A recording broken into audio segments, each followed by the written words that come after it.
বর্ষাকালের বিকালে মাটির ভাঁড়ে গরম গরম এক কাপ চা বাঙালির আলাদা রকমেরই একটা নস্টালজিয়া। মাটির ভাঁড়ে চা খেতে পছন্দ করে না এমন মানুষ কিন্তু খুবই কম। আর আমার না এই সুন্দর সুন্দর মাটির ভাঁড়গুলো ফেলে দিতে একদমই মন চায় না, তাই এই ক্লেটি কাপগুলো আমি জমিয়ে রাখি। আর আজ এই ছোট্ট কাপটা দিয়ে বানাবো একটা কিউট অ্যাস্থেটিক মিনি কেটলি। এটা বানানো কিন্তু ভীষণই সোজা। এরকম কাপগুলো দিয়ে কিন্তু বানানোর মতো অনেক কিছুই আছে। প্রথমেই ক্লেটাকে খুব ভালো করে রেডি করে নিয়ে ভাঁড়ের এক পাশে দেখো ঠিক এইভাবে হ্যান্ডেল বানিয়ে নিচ্ছিলাম। এই হ্যান্ডেলের ডিজাইনটা কিন্তু তোমরা তোমাদের মনের মতো করে বানিয়ে নিও। এইবার হ্যান্ডেলের সাথে এরকম দুটো পাতাও কিন্তু জয়েন্ট করেছি। এটা বানানোর সময় এটাকে ঠিক কেমন লুক দেব তা কিন্তু আগে থেকে প্ল্যান করে ভেবে রাখিনি। জাস্ট বানাতে বানাতে যেমন দেখতে লাগছিল তার উপর বেস করেই বানাচ্ছিলাম। এটা বানাতে বানাতে এত কিছুই মাথায় আসছিল যে কোনটা ছেড়ে কোনটা বানাই, কিন্তু আপাতত এটাই বানাচ্ছি। পরে না হয় সবকিছু বানিয়ে তোমাদের সাথে এক এক করে শেয়ার করব। পাতাগুলো অ্যাড করার পর জায়গাটা খুব খালি খালি লাগছিল বলে ওপর থেকে একটা ফুল দেবো বলে ডিসাইড করেছি। ক্লেগুলোকে একটু বড় সাইজের ওয়াটার ড্রপের মতো করে বানিয়ে নিয়ে তারপর এইভাবে ঠিক হাতের আঙ্গুলের মধ্যে ছোট ছোট পাপড়ির শেপ দিয়ে নিয়েছিলাম। আর তারপর একটু একটু করে প্রেস করে একটা ক্লে টুল দিয়ে ঠিক মিডিলটায় একটা শেপ দিয়ে আরেকটু প্রেস করে ঠিক পাপড়ির মতো বানিয়ে নিয়েছি। এরকম ভাবে 5টা পাপড়ির একটা ফুল বানিয়ে নিয়েছিলাম।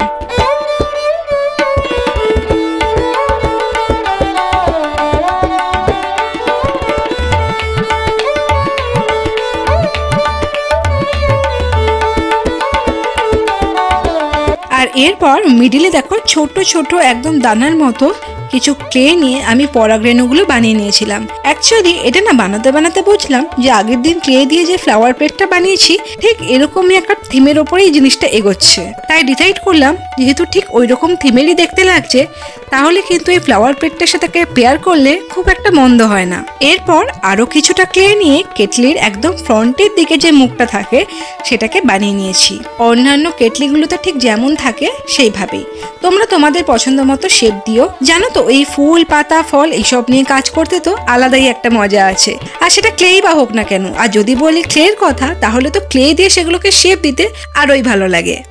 এরপর এরম দুটো লম্বা লম্বা করে ক্লে নিয়ে ডালের মতো একটা কিছু বানিয়ে ওপর থেকে ডিজাইন করে কেটলির ওপরে অ্যাটাচ করেছি। সেরকম কিছুই না, খালি লাগছিল তাই ভরাট করার জন্য। আর তারপর এটাকে নিয়ে পড়েছিলাম মহা সমস্যায়। এটাকে সোজা করে আমি রাখতেই পারছিলাম না, যদিও সোজা করি একবার বাঁ দিক একবার ডান দিক সমানে পড়ে যাচ্ছিল। এই ফুলটা রেডি হয়ে যাওয়ার পর আমি সামান্য একটু ড্রাই হতে টাইম দিয়েছিলাম, খুব বেশি না সামান্য একটু, যাতে ইজিলি আমি কিন্তু এই ফুলটাকে তুলে ভাঁড়টার ওপর অ্যাটাচ করতে পারি। এরপর কিন্তু ক্লেগুলো খুব ভালোভাবে শুকিয়ে গেলে আমার কিন্তু এই কেটলিটা রেডি। আর তারপরে যে কাজটা সেটা হচ্ছে এর উপর গেসো অ্যাপ্লাই করা। খুব ভালোভাবে কিন্তু পুরো কেটলিটাই আমি গেসোটা অ্যাপ্লাই করে দিয়েছি। অ্যাকচুয়ালি কি জানো তো, ক্লে নিয়ে কাজ করতে বসলেই কোনো একটা জিনিস বানাতে হয়তো চাইছি, এটা ছাড়াও কিন্তু অটোমেটিক্যালি আরো কয়েকটা জিনিস তৈরি হয়েই যায়। কারণ মেনলি যে কাজটা করছি সেটা বানাতে গিয়ে কিছু ক্লে তো কম বেশি এক্সেস হয়, আর সেটাকে কিন্তু আমি একদমই নষ্ট করি না।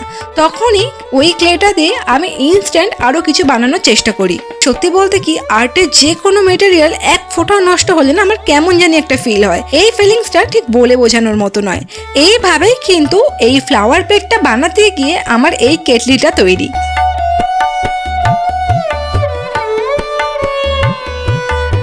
গেসোটা শুকিয়ে গেলে এটা কিন্তু তৈরি কালার করার জন্য। যেহেতু প্লেটের সাথে ম্যাচিং করে এটা বানাবো বলে ডিসাইড করেছি তাই কালারটা কিন্তু একদম সেম রেখেছি। একইভাবে প্লেটটায় আমি ক্রিম কালার করেছিলাম আর এই কেটলিটাতেও কিন্তু সেম ওই ক্রিম কালারটাই করে নিয়েছি।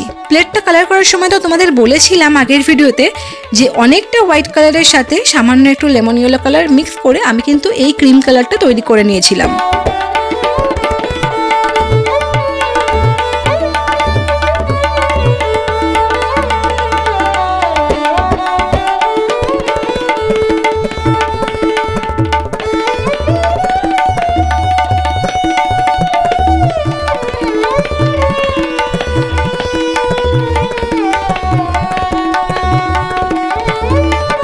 আর একইভাবে কিন্তু প্লেটটার সাথে ম্যাচিং করে ওপরের যে ফুলটা সেটার কালার করেছিলাম পিঙ্ক কালার।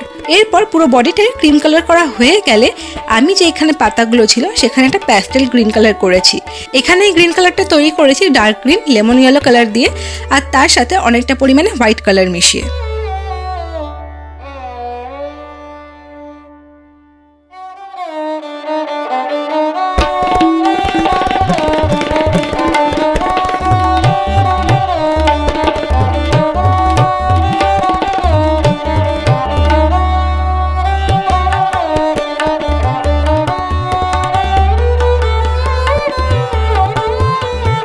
এরপর সবকটা কালার কমপ্লিট হয়ে গেলে ফ্রন্টের দিকটা একটু ভরাট করার জন্য আমি এখানে আরও কিছু লতা পাতা ফুল এঁকে নিয়েছিলাম।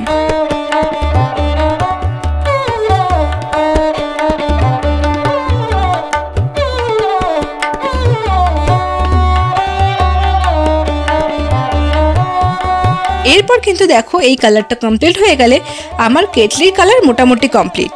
এখনো কিন্তু আরো দুটো স্টেপ আছে, কেউ কিন্তু মিস করো না, ফাইনাল লুকটা কিন্তু এখনো দেখা বাকি।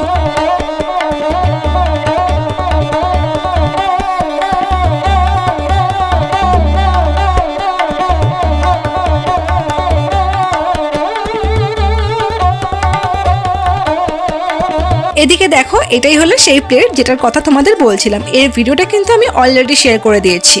যাই হোক, আপাতত তোমরা কিন্তু এই লুকটা দেখছো, এটা শুকিয়ে গেলে কিন্তু আমি এর মধ্যে ভার্নিশ অ্যাপ্লাই করব। ভার্নিশ আমার অ্যাপ্লাই করা হয়ে গেছে, আর এই ভার্নিশটা খুব ভালোভাবে শুকিয়ে যাওয়ার পর আমি একটা গোল্ডেন কালার নিয়ে নিয়েছিলাম আর ওপর থেকে জাস্ট হালকা করে টাচ দিয়ে দিয়েছিলাম প্লেটের সাথে ম্যাচিং করে। দেখো আমার এই কাপ কেটলিটা কিন্তু অলরেডি রেডি হয়ে গেছে। এখানে কিন্তু শেষ নয়, এরপর আমি এটাকে করব গ্লেজ। এই স্টেপটা দেখে যদি ভাবো যে ভিডিওটা হয়তো শেষ হতে চলেছে বা হয়ে গেছে, তাহলে কিন্তু তা একেবারেই না। এত দূর দেখেছো, শেষ অবধি আরেকটু ধৈর্য ধরে দেখেই নাও। দেখো গ্লেজ অনেকভাবে করা যায়, আর এখানে আমি গ্লেজটা করার জন্য যে পদ্ধতি ইউজ করব সেটা হচ্ছে রেজিন। রেজিন দিয়েই কিন্তু আমি এই ক্লের উপর গ্লেজ করব।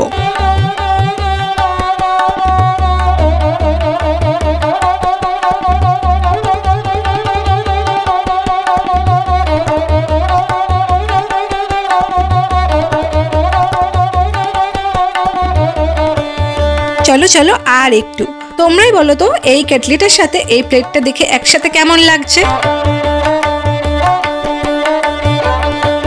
এখানে দেখো আমি হার্ডনার আর রেজিন নিয়েছি, আর এটাকে 3:1 রেশিওতে একসাথে মিশিয়ে নিয়ে খুব ভালোভাবে 4 থেকে 5 মিনিট মতো মিক্স করে নিচ্ছি।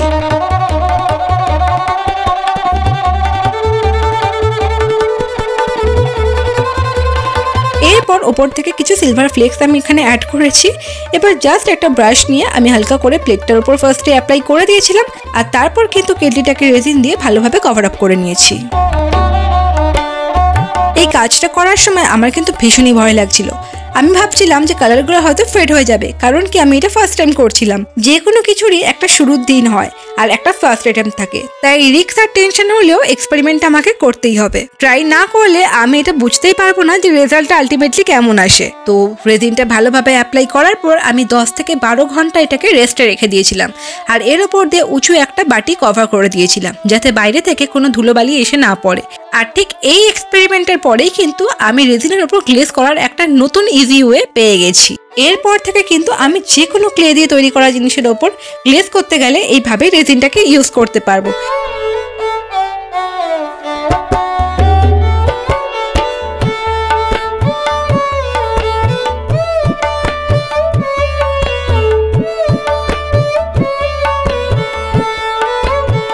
এরপর বলো তো এই ফাইনাল লুকটা তোমাদের দেখে কেমন লাগছে?